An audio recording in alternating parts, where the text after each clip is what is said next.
സങ്കീർത്തനം 76. ദൈവം യഹൂദയിൽ പ്രസാദനാകുന്നു, അവന്റെ നാമം ഇസ്രായേലിൽ വലിയതാകുന്നു. അവന്റെ കൂടാരം ശലോമിലും അവന്റെ വാസസ്ഥലം സിയോനിലും ഇരിക്കുന്നു. അവിടെ വെച്ച് അവൻ വില്ലിന്റെ മിന്നുന്ന അമ്പുകളും പരിചയും വാളും യുദ്ധവും തകർത്തു കളഞ്ഞു. ശാശ്വത പർവ്വതങ്ങളെക്കാൾ നീ തേജസ്സും മഹിമയും ഉള്ളവനാകുന്നു.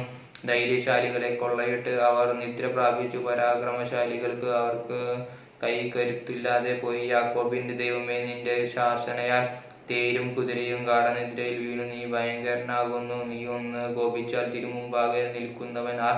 സ്വർഗത്തിൽ നിന്ന് നീ വിധി കൽപ്പിച്ചു. ഭൂമിയിലെ സാധുക്കളൊക്കെയും രക്ഷിപ്പാൻ ദൈവം ന്യായവിസ്താരത്തിന് എഴുന്നേറ്റപ്പോൾ ഭൂമി ഭയപ്പെട്ട് അമർന്നിരുന്നു. മനുഷ്യന്റെ ക്രോധം നിന്നെ സ്തുതിക്കും. നിശ്ചയം ക്രോധാഷ്ടത്തെ നീ അരയ്ക്ക് കെട്ടിക്കളയും. നിങ്ങളുടെ ദൈവമായ യഹോവയ്ക്ക് നേരുകയും നിവർത്തുകയും ചെയ്യുവിൻ. അവന്റെ ചുറ്റുമുള്ള എല്ലാവരും ഭയങ്കരനായവന് കാഴ്ച കൊടുക്കട്ടെ. അവൻ പ്രഭുക്കന്മാരുടെ പ്രാണനെ ഛേദിച്ചു കളയും. ഭൂമിയിലെ രാജാക്കന്മാർക്ക് അവൻ ഭയങ്കരനാകുന്നു.